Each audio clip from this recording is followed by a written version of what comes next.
I honestly, Lars, I don't think we're doing a lot better than we did a long time ago.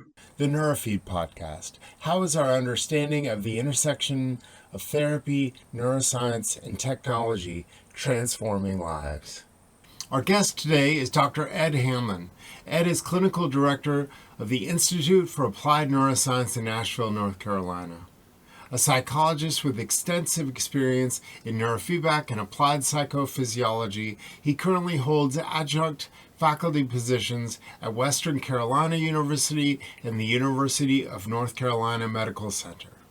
Dr. Hamlin's expertise lies in applied neuroscience, brain-mind relationships, and neuroplasticity.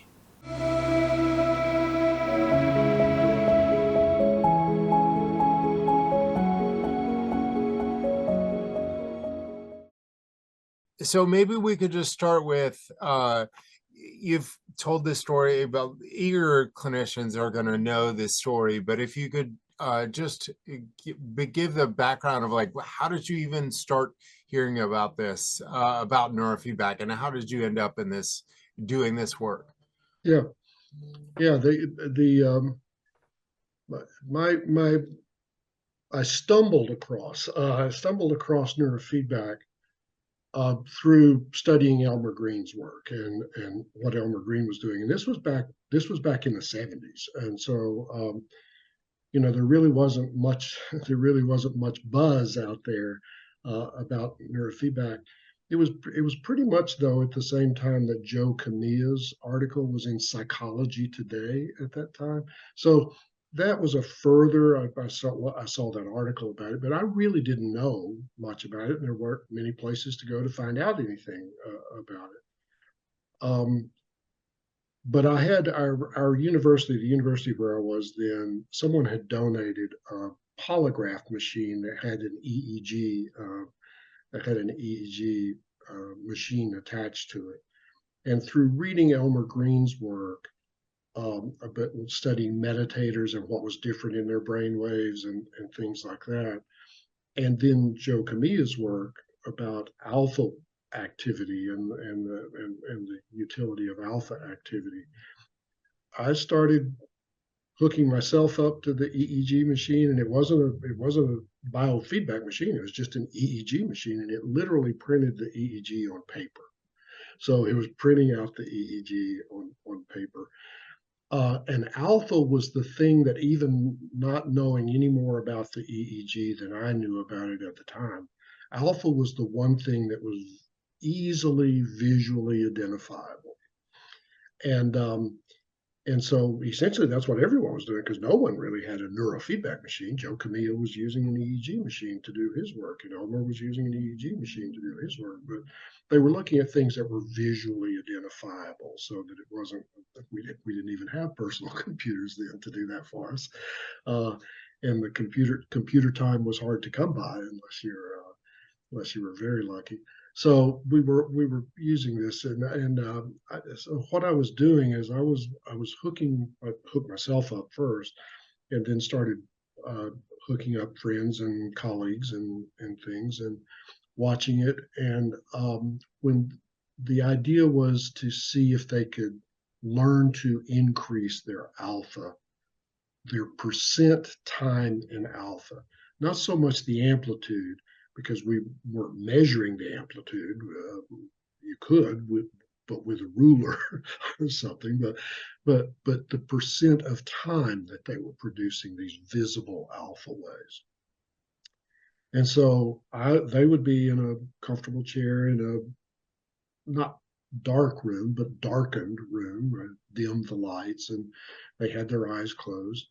And while they were, when I would look at the EEG and I would see alpha waves, I would say good to them. Eventually, I modified the room so that they weren't in the same room that the EEG machine was in, because it was noisy, because it advanced the paper and it had a metal arm that did that. It wasn't conducive to relaxing into an alpha state. So put them in a room adjacent to it and just ran the wires through the wall. put a speaker on the wall, and I was saying good into a microphone that they could hear.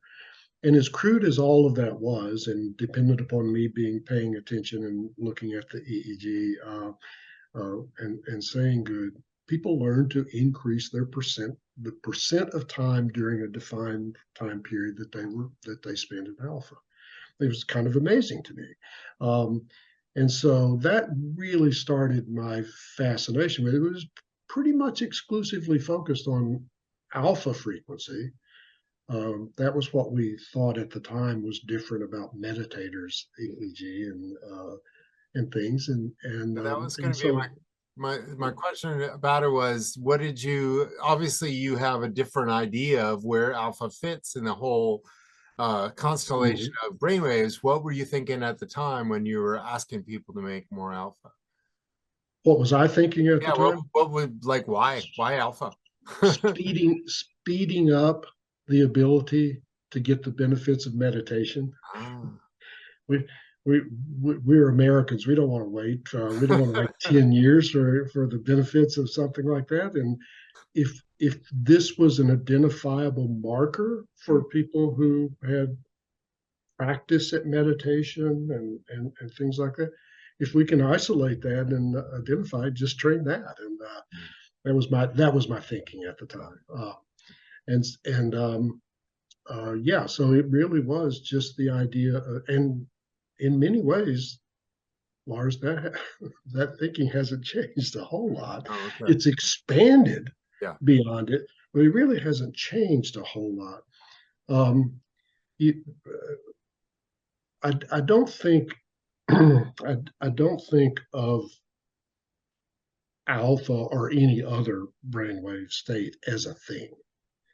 It's a reflection of a process, and there are other things happening that contribute to that process beyond just the brainwaves, or beyond saying good about the brainwaves or things.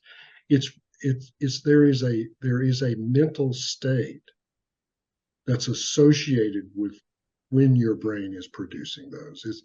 It's the mental state that really is the thing the person's learning to achieve. It's not the brain waves. It's the mental state that are associated with those brain waves. And that was to me, that was the important part of Ksenia's work. It was people learning to recognize their internal state that was associated with alpha. And when they learned that association, just like the folks I was working with, they spent more time in alpha. Joe Ksenia wasn't doing what I was doing. He wasn't telling them good. Periodically, he would ask them whether or not they thought they were in an alpha state, and then he would tell them whether they were correct or whether they weren't. So they were learning to recognize when they were producing alpha, and that's different than this. But it was a very important element that I've tried to hold on to through this. And I always want people to increase their awareness about their internal state.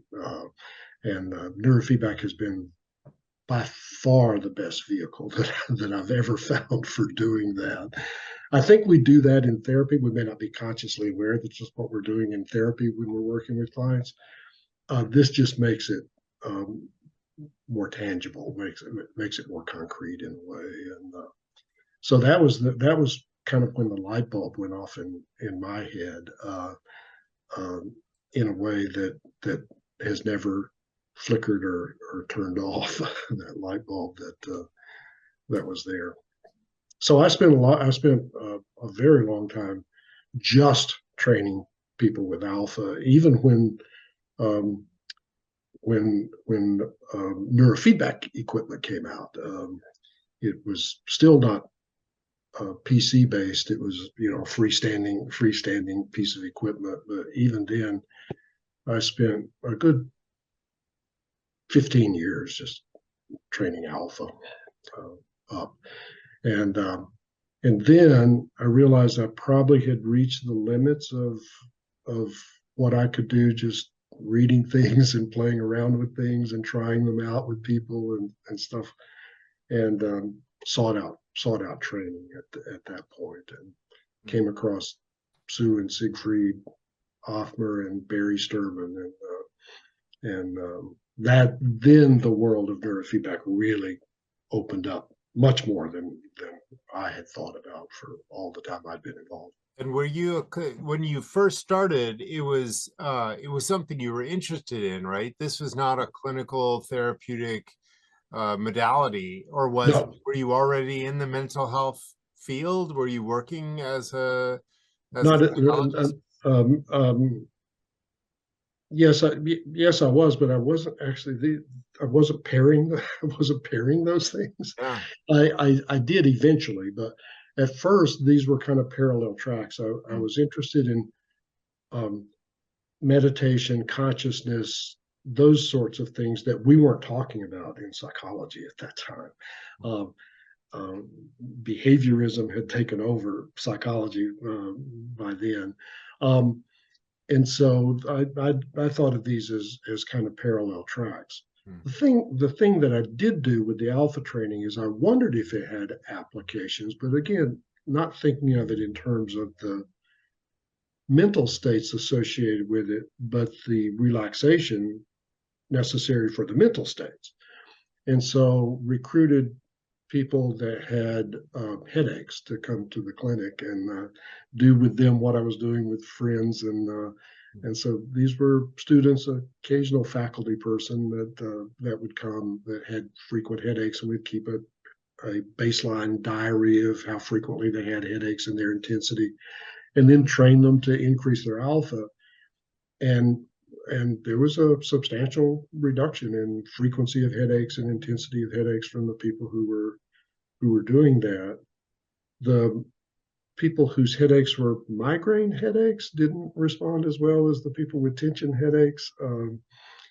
Some did, because tension was their trigger, and so if they could reduce their tension, they didn't have as many migraines. But in general, there were the people that, and I wasn't separating that out initially. It was just in the interviews that I saw. I was looking at responders and non-responders, and the people with migraine headaches weren't responding as well as the people with tension headaches. People with tension headaches responded very well, but so that was that was a little piece of information that just sat in the back of my head for a long time until I expanded my idea about neurofeedback and realized there might be other approaches that migraineurs would respond to besides just relaxation. So, but that was many years later. I didn't do anything with it for 15 years or so. So at some point, the idea of arousal as a sort of framework for thinking about this stuff, I imagine when you first started, that wasn't really the way that people were thinking about it.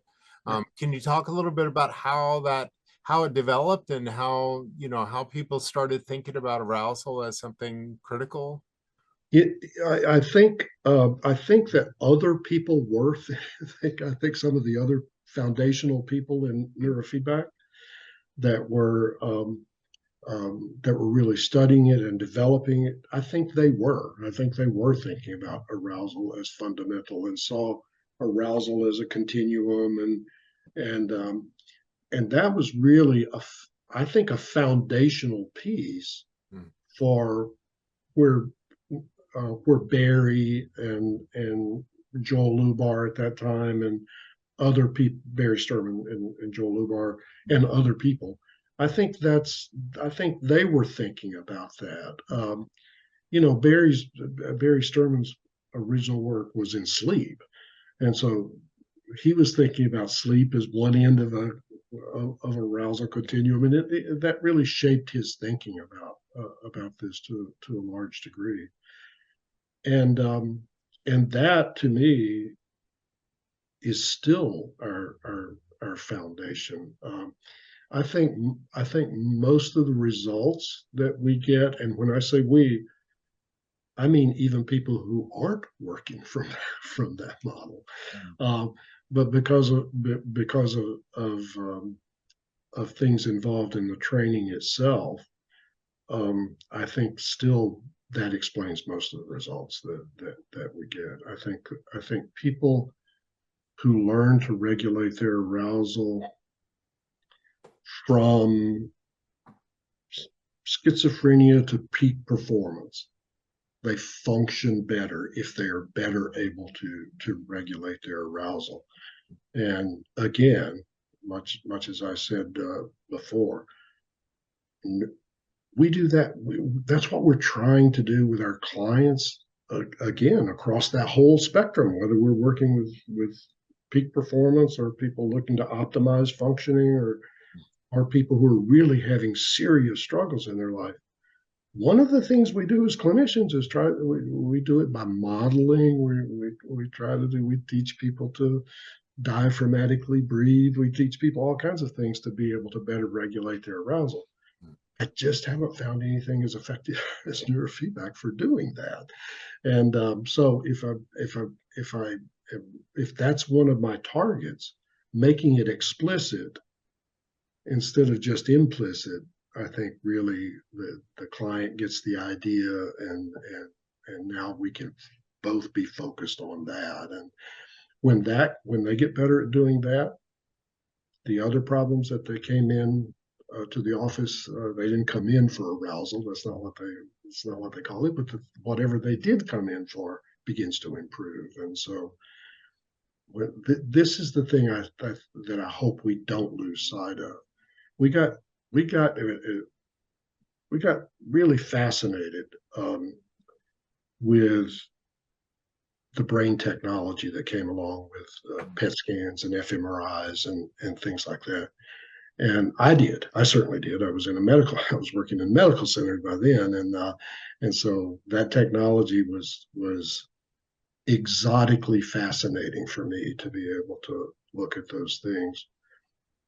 But I think it diverted our focus. I think we started thinking about brain anatomy and physiology, and we started making those alpha waves, instead of a process, into an entity. We started talking to them about them like they were things. And that hasn't really stopped. I mean,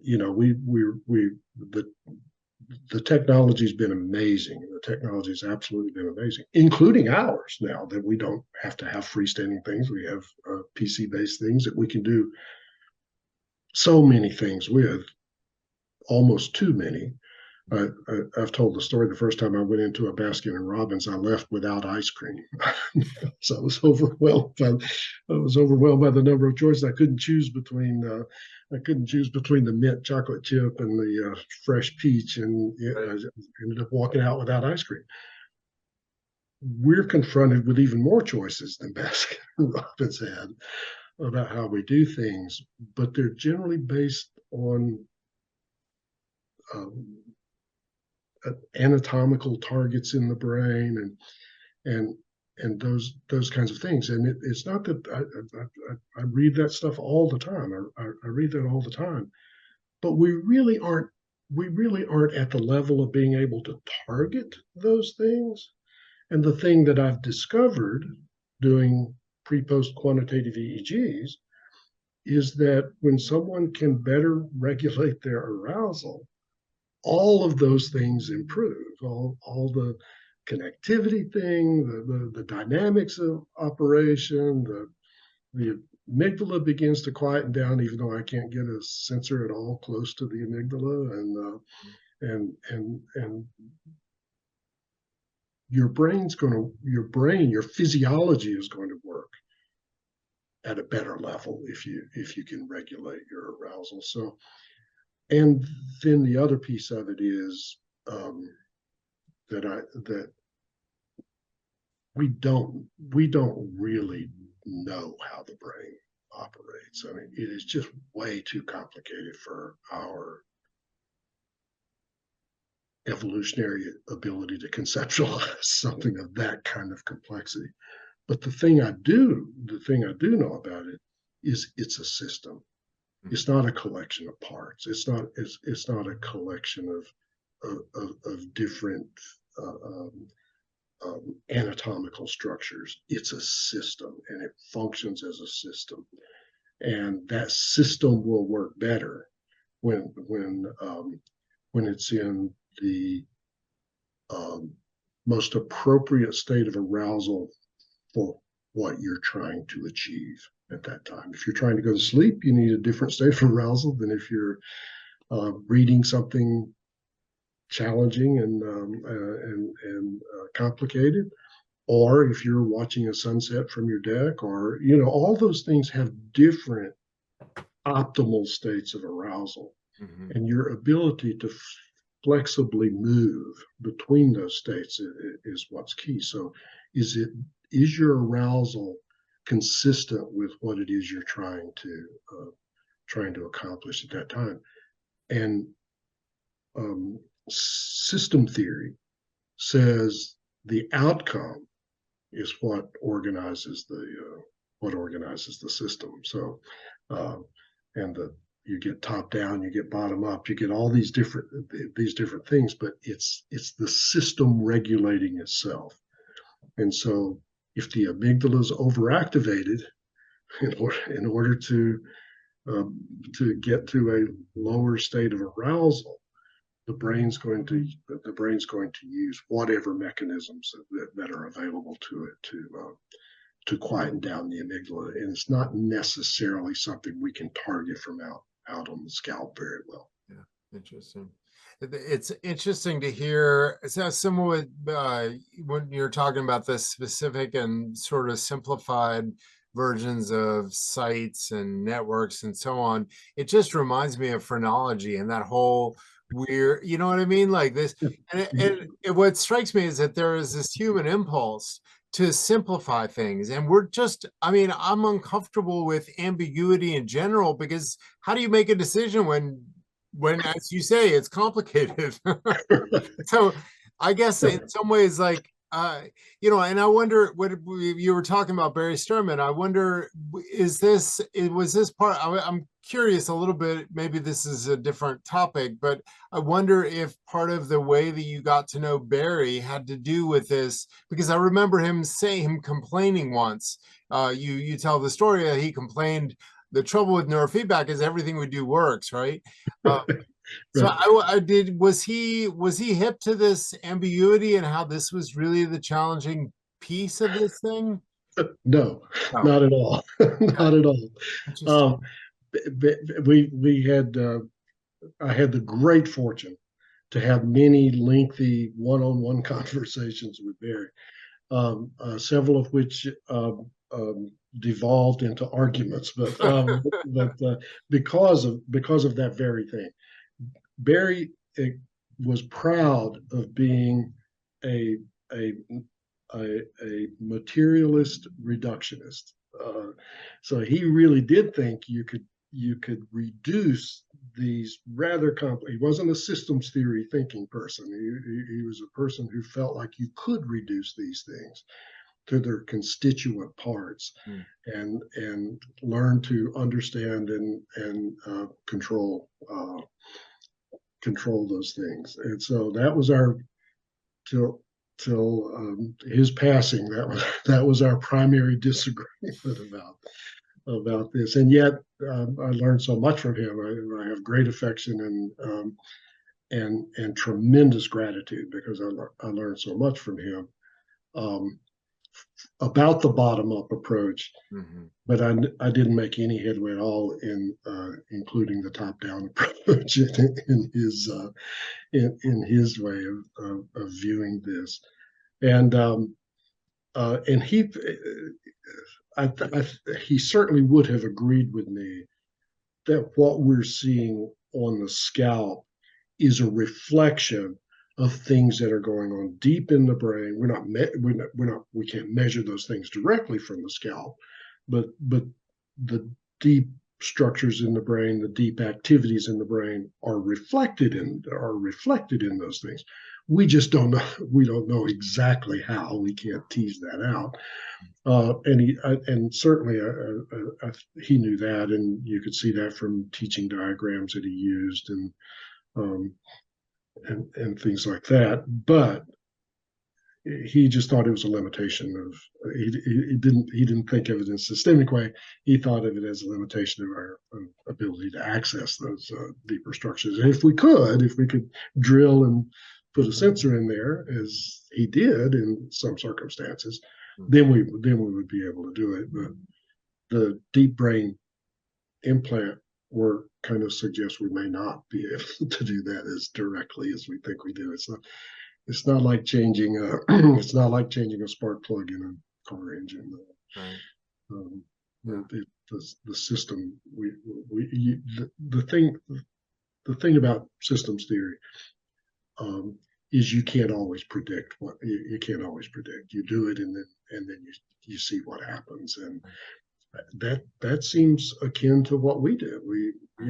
We haven't been able to find a panacea protocol. We just haven't been able to find a protocol that every person responds predictably when they increase this or when they decrease this.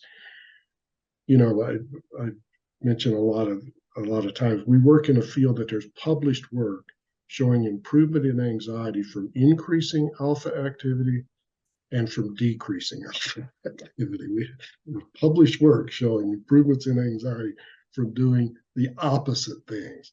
But the thing that's in common between both of those things is the ability to regulate the alpha activity, to be able to increase it or decrease it, either one. There has to be at some level, there has to be an association between the increase and decrease of that. And the other, just one other piece about that, is if we look at where we train, where we stick our sensors and we train, people like Ruth Lanius, who do such great work for all of us, and looking at pre-post fMRIs, the changes in the brain may be at long distance from where our sensor was sitting. To change the activity beneath our sensor may require activity at very different places in the brain. And I'm just talking now about horizontally. I'm not even talking about vertically. I'm not even talking about, down in the brain stem or the midbrain. But of course, there's changes that are happening all through the system. And so I'm pretty convinced that we don't have a mechanistic explanatory model for what we're doing, but we talk about it as though we do. We talk about it in a mechanistic way instead of a process way. And I think that's where we've gotten off track about this. I'm hoping we get back to where we started, and maybe make what we do as neurofeedback practitioners less complicated, and let the wisdom of the system that we're dealing with help us in our efforts. Yeah, this brings me to, it makes me think of this this lecture and discussion that you've been talking about, because I know when you as we started talking about your initial interest in like what neurofeedback was, is like, what are the changes that happen as a result? How can we leverage or really amplify the transformational process that somebody goes through in meditation by using this technology? So that seems like it's been an inspiration for how you get into the thing. Right. And it's interesting just thinking about, Elmer Green, didn't he interview swamis and do studies with them to find out how their brains were different from everyday people or whatever? Right. I think it's from Wisconsin or something.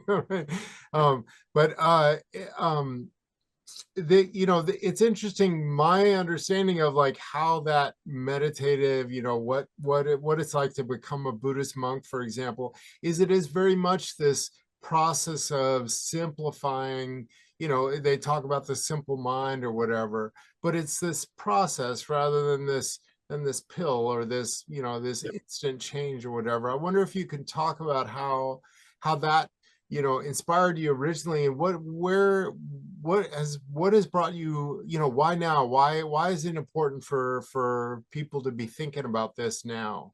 Yeah. This transformational part. Yeah.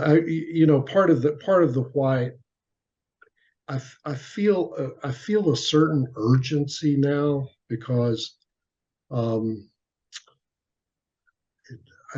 think there are so many, as there always are, but there's so many forces and factors now impacting on people that make them feel less secure than they felt before. Certainly, the political divisiveness in our country, and actually it seems to be pretty much worldwide, in certainly democratically oriented countries, it certainly seems to be increasing. The pandemic shattered our sense of being able to know the things that are coming, and being prepared for them. There was no, we couldn't have been prepared for that. The week before the lockdown that occurred, I was we had a course. We had an introductory course in town.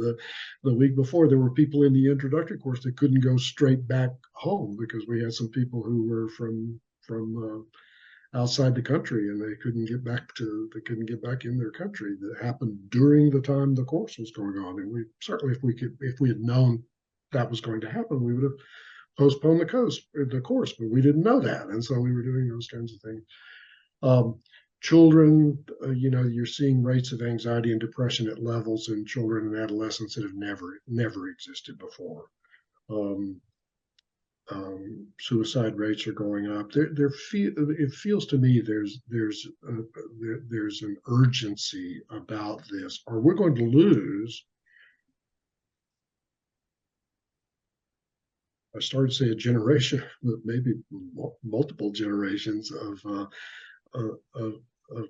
people who have less of a sense of well-being than they did, and that's going to carry over into productivity. It's going to carry over into health. It's going to carry over into relationships. It's going to carry over into every aspect of life.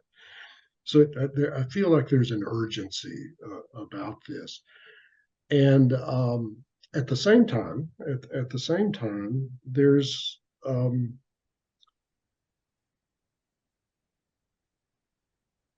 we've as I said earlier, there really was not much of an interest or emphasis on consciousness or the mind as something that could have efficacy, that the mind could actually affect something. That kind of got thrown out in the materialistic idea of things. The mind was in the prevailing view in neuroscience today, this very day. The prevailing view in neuroscience is that your mind and consciousness is just an epiphenomenon of physiological forces and activities. And it doesn't, in and of itself, it doesn't have any efficacy. It doesn't affect things. Your sense of free will is an illusion. Your sense of choice is an illusion. All those things. It's a product of physiological genes and conditioning, and I don't think most people feel that way, but that's the prevailing scientific view, and prevailing scientific views filter into societal thinking. And so I think there's a sense of powerlessness that comes from that for people. So the idea that the need is increasing, the people out there are having higher and higher needs, and we can't even handle there's not enough clinicians. There's not enough clinicians for everybody to have a clinician and go into therapy for, we can't do it. We can't handle that. When you talk to most clinics, every clinician in our clinic has the longest waiting list that we've ever had since we started operating, and that's been a while. And that's true. I mean, it's not just our clinic. That's true in a lot of other clinics as well. And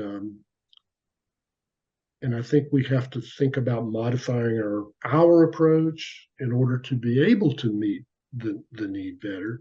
But then we have to examine our approach to see how that happens. And I think making some of these implicit things like arousal regulation, and my God, sleep, diet, and exercise. I mean, just some kind of basic things that also suffer some when we're under stress and feel like we have to take quick and shortcuts and things like that. But making some of those implicit things more explicit, I think can really help this process. So that's the urgency that I'm feeling right now about why now. And I think that if we can get back to those fundamental pieces, I think we can figure out ways to apply those with larger numbers of people than some of the more complicated approaches to neurofeedback that have come along over time as the technology has permitted that, that make it harder to disseminate rapidly. Right. One of the, I wonder if we could come at this from maybe a slightly different angle. One of the things that I have found, it just kind of surprised me and shocked me because, having been around discussion about what the different wavelengths are and what they do and stuff, and then you and I had a conversation and sort of offhandedly, you described a way of understanding that as the speed of the frequency speed reduces, the attention gets more inwardly focused for a person. It seems like an obvious thing now. Obviously, if you're sleeping, it's all really low delta. And if you're really stressed out, obviously you're in a hyper vigilant state of looking out, making sure that there's nothing that's going to kill you. But I wonder if you could talk a little bit about maybe if you remember like how you began to really put that together as a framework of seeing it. Because I think this, in some ways, I guess in my mind, and I could be totally wrong about this, but this speaks to this kind of understanding, in accessible terms, like what is it that we want people to when you're talking about like how we need to go back to the transformational power of neurofeedback, these are some of the things, it seems to me. Yeah. I thank you. That's again in the application of what we learned from meditation and mindfulness, and those are lots of studies on mindfulness out there show improvements in physical health, improvements in relationships, improvement in functioning, just tremendous amounts of improvements from spending 20 minutes a day focusing on your breathing. And I've said this in many times, and as recently as this week. I started trying to get people to practice mindfulness back in the 80s. Pretty much large groups of people. I was doing groups and working with individuals. I was so impressed with Elmer Green's work and other people, and this was a little bit before Jon Kabat-Zinn was very popular, but on coming on the same wave that he was riding with that. And to be honest, I was not very successful at getting people to do it. It's not that they didn't believe what I was saying, and because I was mentioning studies that had been done and things like that, that wasn't it. It didn't translate as well to our society, the pace of our society, and that you do things in order to get stronger or get faster or to work longer and things like that. And they didn't see mindfulness as doing something. They thought of it as doing nothing. And so there was a rub there about it. And then the number of people that said I couldn't do it because they thought that it meant that the first time you did it, you would shut your mind off and you would rest in this peaceful state. And that's not the way it works. And I've been doing it 40 years now, and it doesn't work that way for me some days either, and even after 40 years. So it really didn't translate well. I wasn't getting very many people to do it. Neurofeedback, they do see that as doing something, and the idea of it kind of being a mirror for the activity that's going on there, where they can actually see something that they didn't have access to otherwise. I still think of it as a vehicle, because I don't think of neurofeedback as a treatment. I think of it as training. The treatment comes in when they begin to have an internal connection with that information that they're hearing or seeing on the screen, the computer that's in front of them. So they're recognizing something about themselves now that wasn't there before.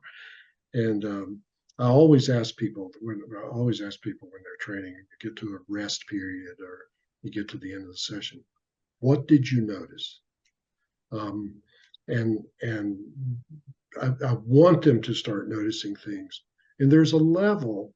This was one time that my ego helped me. Most of the time my ego gets in the way.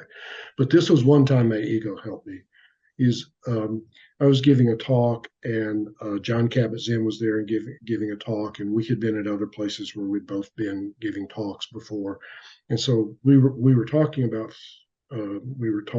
casually before the day of presentations, and I said, I'm really looking forward to your presentation, and he said, well, I'm really looking forward to yours, and it hadn't dawned on me. I had not assumed he would be in my presentation, so I didn't think he would be there.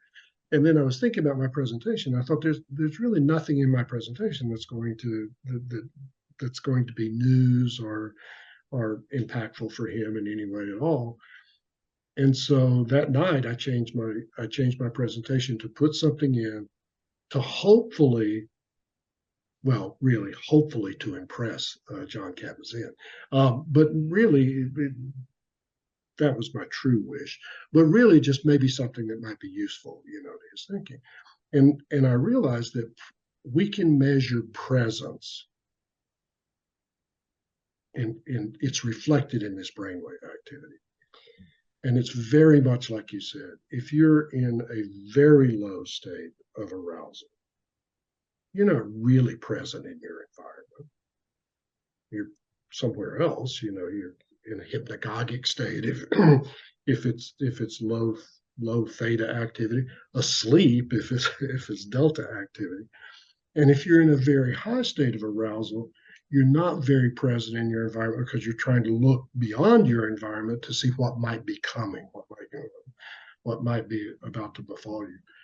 And that range of presence is in that range that we're almost always rewarding people to find, to be able, because people that spend too much time in low states of arousal have trouble getting into it. People who spend too much time in high states of arousal have trouble getting into it.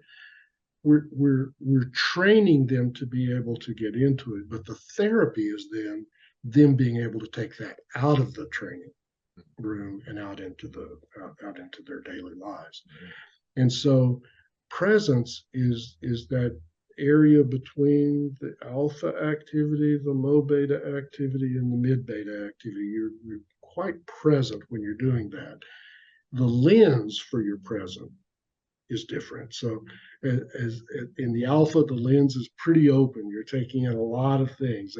As you start moving up from that, the lens begins to narrow down, but you're still present with with what's in the environment. You're just not taking in as much of the environment. And so the idea of being present is what mindfulness is, the end product of mindfulness. It's not the sitting and focusing on your breath.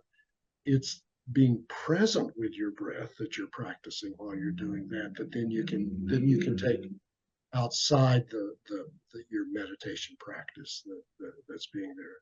And so that idea of being present, I think, is we struggle with that because there's so many things trying to compete for our attention that it pulls our attention away from the things we're trying to be present with.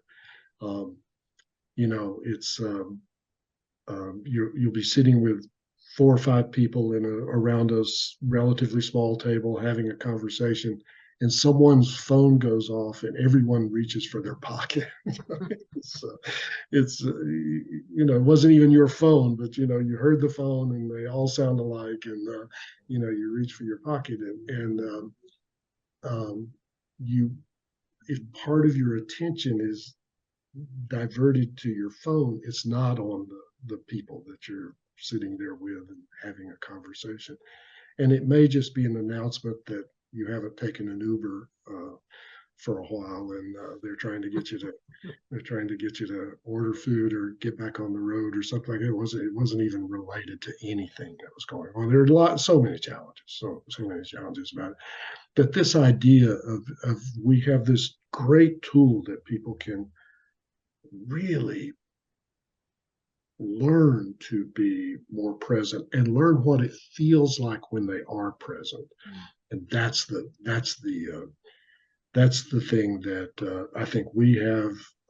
I think we have a tool that I haven't found anything, and it doesn't take 8 or 10 years of practice to do, or 40 years of practice as I'm still doing, to do it without something that reflects back to you whether or not you're present.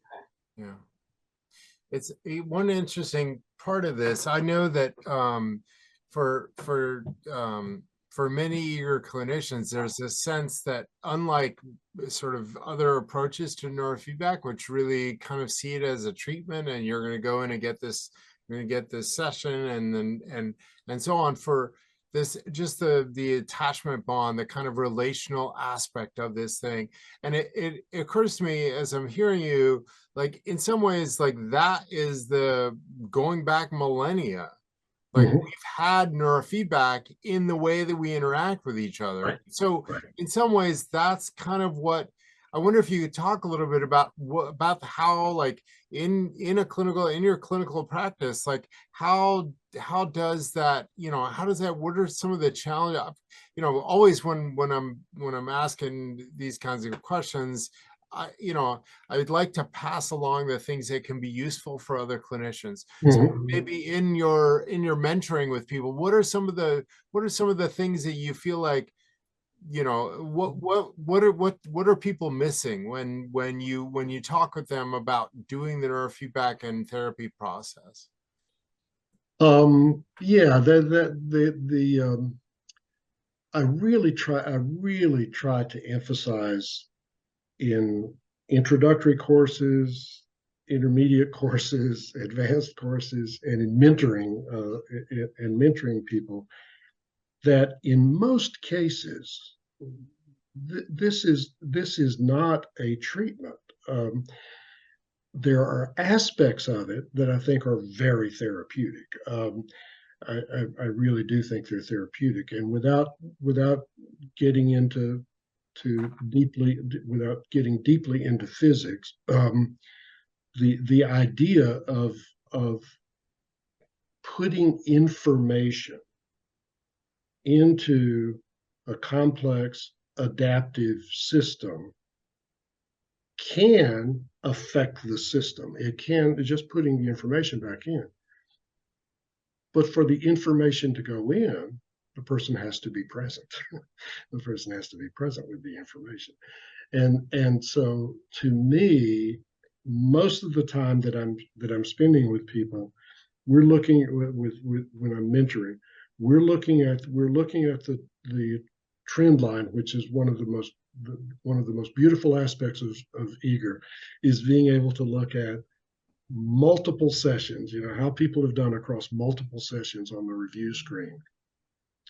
And I was doing this yesterday. I was doing this with the clinic yesterday, and they were looking at the lines. They were doing 2-channel training, so there were a lot of lines because there were more filtered bands distributed across the 2 channels, so there were more bands there. But all of the low frequency bands were separated from all the others, that were down there. They were separated away. And so this person's brainwave frequencies were dominated by slower frequencies. In this particular case, they weren't going to sleep, but they certainly weren't very present. So when you're not present, you're not getting as much information from the activity that you're doing as you could be. We do know that over time, if you keep going in, there's some information getting in there. There's some information about the beep or the visual change that occurs. There's some information. And so over time that accumulates. And so if you do 60 or 80 sessions, sometimes you will see things accumulate. If from the beginning,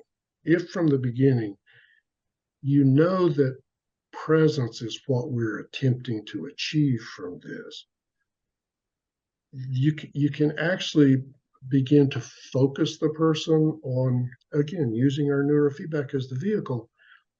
The person that we were reviewing, the display that they were using was not one that allowed you to have a visual for the slow frequency activity. So if you like mazes, you don't know what's making the Pac-Man go from looking at the screen, from looking at the training screen. But several of the others, there's going to be something that's going to reflect slow frequency activity, something that's going to reflect fast frequency activity, and something that's going to reflect the activity in between, island or highways or several of the others. So my suggestion was switching to a game that allows for that, focusing on the purple in this case, and saying, see if you can shrink that box. When we're talking about using island or highways, see if you can shrink that box. But in addition to that, having some conversations with them about where are you when you're training? What are you doing? That's when I ask people, what did you notice? I don't ask them, did you notice anything? I ask them, what did you notice? And they'll tell me what they were thinking about, or they'll tell me what they were remembering, or they'll tell me these things. They weren't present with this process of doing neurofeedback, because with eyes open neurofeedback, there shouldn't be big gaps between any of those frequencies. They should all be low and smooth. If you're looking at the raw signal, it should kind of be low and smooth.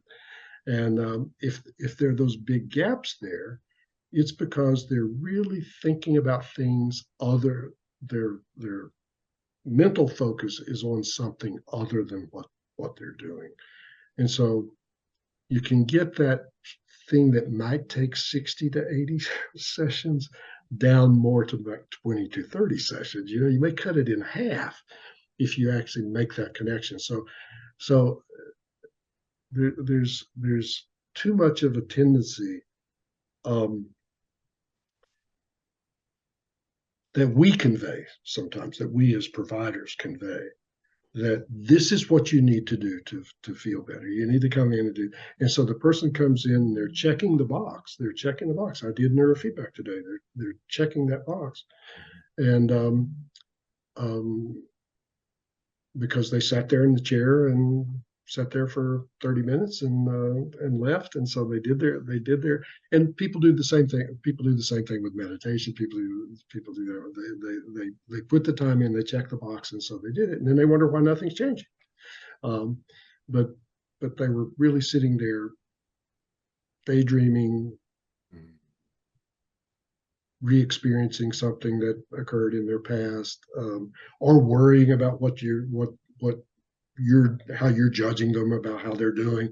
That's the high end of it, not the low end of it usually. But they're not in that middle range that signifies some presence. And so that's the treatment process of it, is that the interactions often between the provider. Sitting somebody in front of the computer in most cases is not going to get them there. And the problem with that 60 to 80 sessions, if they haven't seen some improvement during that period of time, it's hard to get somebody to do it 60 to 80 sessions. They quit before they do.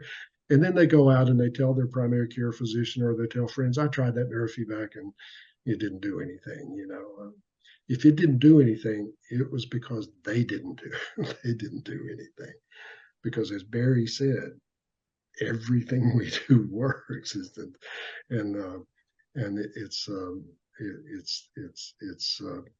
I think it's not so much what we're doing with the neurofeedback sessions, it's how we're doing the neurofeedback sessions, for both the practitioner and for the person doing it. So that's where I think neurotherapy is somewhat different from neurofeedback. Neurofeedback is you've got to do all the things for neurofeedback for neurotherapy, but neurotherapy is adding something to the neurofeedback.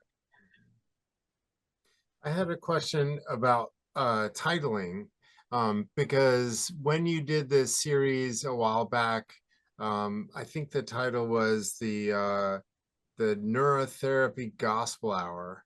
And this one it's called a revival. And I just wonder, is it about, I know that some of the way that that naming comes about in the Christian tradition is because it's about the good news. And I wondered if that's kind of what is what's motivating that name. Yeah. I definitely think that that's exactly what's behind it. And I do feel in some ways, the reason the idea of a revival came up to me was I feel like sometimes in all of the things we hear and all the scans we look at and all that kind of stuff, I think we've lost sight of the good news that we had, that all of us had way back when before we had, I was doing neurofeedback before fMRI existed. It didn't exist. I was doing neurofeedback, and lots of people were doing neurofeedback. And when I came back, when I finally went and got training about this with the 𝘲𝗏𝘲𝗏𝗏 and with Barry, and then continued to work with Barry for quite a while after that. When I came back to the clinic and I was thinking about this broader perspective for neurofeedback than I was when I was just thinking about alpha as a high-tech meditation process, when I was blown away, Lars, I was blown away. I was talking to many other people similar to me, people that were in the training with me. They were blown away. I hear fewer people. I hear fewer people now talking about being blown away. I have the great fortune of having mentored a whole bunch of people, and mostly what I hear are problems and struggles. I don't get those blown away things. and it's not because they're doing things correctly about it, but am I doing the right thing? Am I doing the right thing? Because somebody else does this, or I read this on the internet, or things like that, and so you're working with more doubt about it, and there should be doubt about some of those things because we don't know them. So being skeptical about it is good because you don't know that. But there are parts of what we do that you don't have to have skepticism about. They're tried and true. They've been there in other forms, and some of the things, like you said, for many, many, many, many years, that preceding us having the capacity of measuring an EEG or doing anything with an EEG. It has always been there, and those are the things when you really use this from the arousal model point of view. It makes common sense. There's years of research that show efficacy of it. I mean, you don't have to be as skeptical of it as you do what some of the things we're talking about even mean. And when I say mean, we've taken a measurement of something, and we've done some calculations around that measurement, and then we begin to talk about it again like it was an entity or a thing. And it's really not. It's a very dynamic process that's going on that we've kind of made into a number. And that number, we're not even sure what that means. I recently I've recently been using this thing of when I'm giving a talk, I'll take a book. Usually, I'll take a book and hold it out and drop it, and I'll say, why does that book fall to the floor? And everybody will say gravity, and not a person who says gravity has the foggiest notion what gravity is. Physicists who study gravity have no idea what gravity is. They talk about quantum gravity.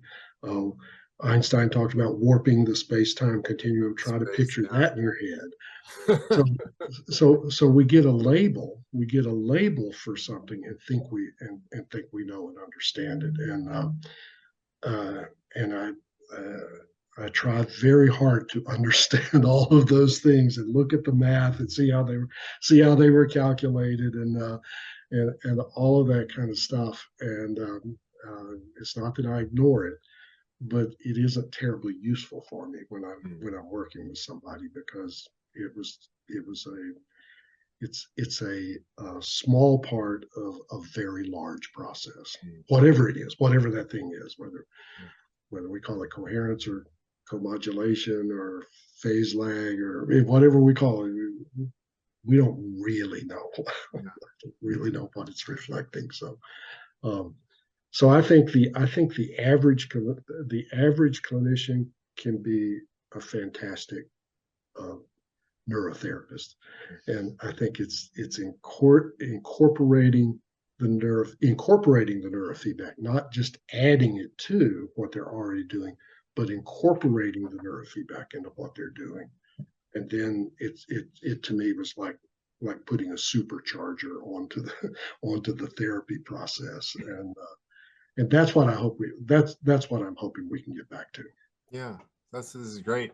It sounds a little bit like you're suggesting that one thing that's been lost is an expectation of transformation, and that it's like people have agreed to settle. Oh, I'm not gonna, I don't get these amazing results. And many of the clinicians that have been doing this for a long time, they describe the windshield wiper effect, where like suddenly things were dramatically different. So it sounds a little bit like expect amazing changes. Absolutely.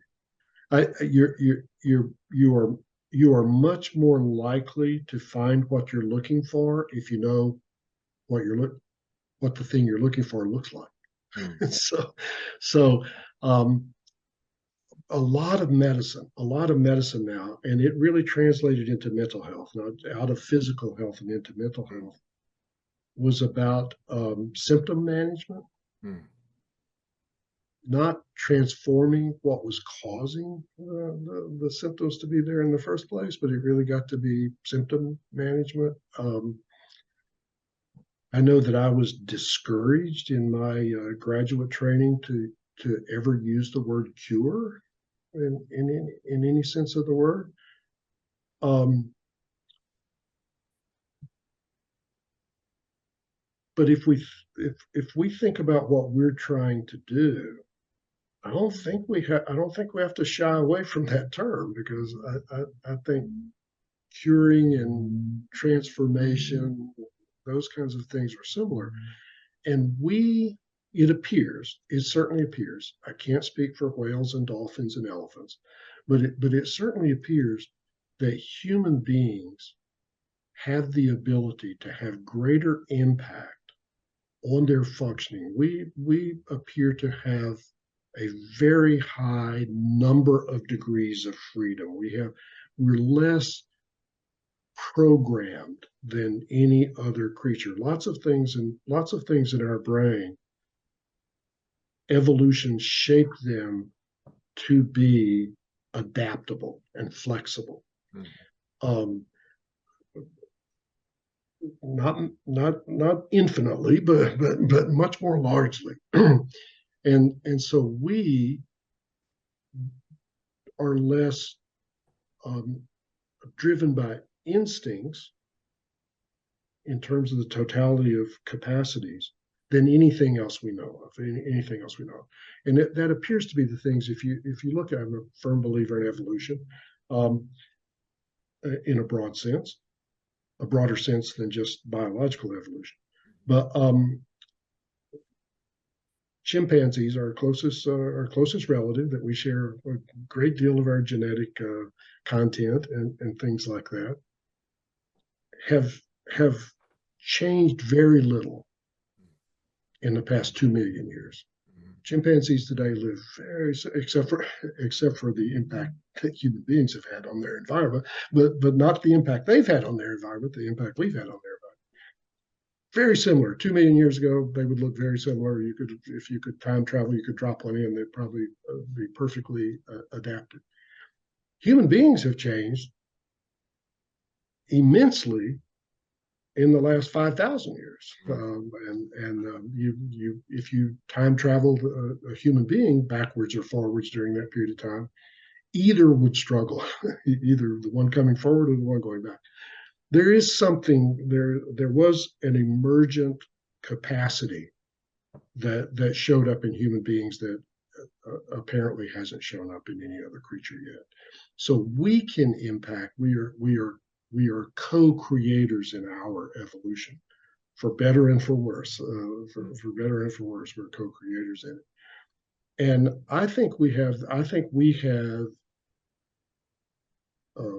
an unmatched capacity to tap into that potential, and helping people be able to do that, helping people first of all to realize they can do that. Because all of us, I certainly was, and I suspect people still are largely being taught that your genes are your destiny. And yet epigenesis suggests that's not the case. They suggest you have lots of capacity within your genes that can be expressed and can be suppressed.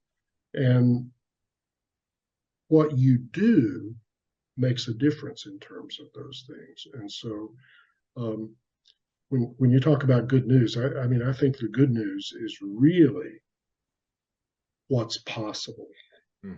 We spend too much time, we spend way too much time trying to figure out what's true. And that gets hard. That gets really hard. Yeah. What we really need to be spending our time is exploring what's possible. And this has been, I've told you many times in the past, I had no intention of dedicating my career to neurofeedback.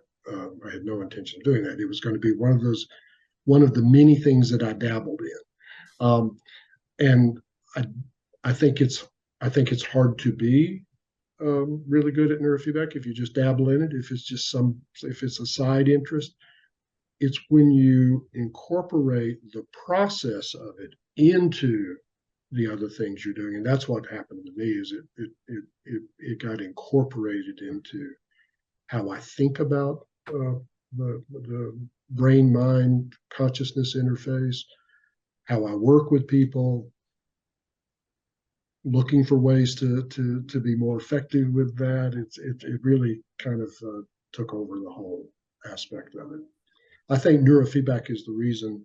I used to separate my books in my library, my personal library, by subject. I think neurofeedback is the reason I can't do that anymore. Is that they all seem to be interrelated. So the science books and the metaphysics and the psychology, all of those things now, I can't figure what section things go into. And so that to me is the real good news about this is this can change how you view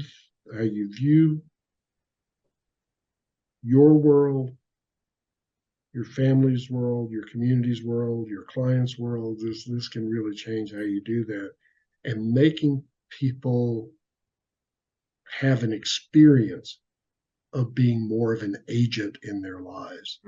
Rather than a cog that's being moved around by bigger machinery, Yeah.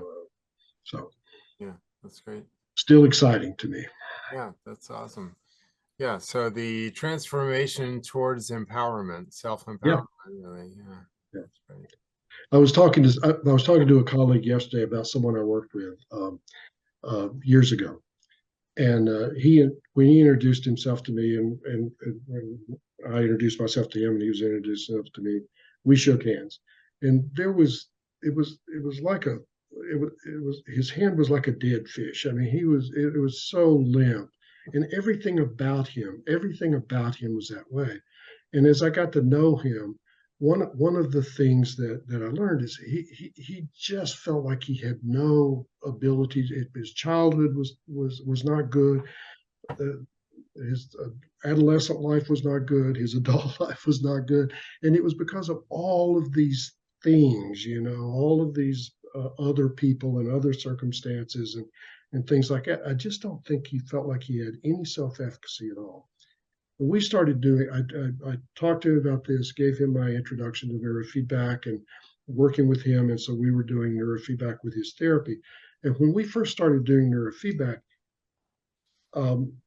he had the idea that he was doing this with his mind.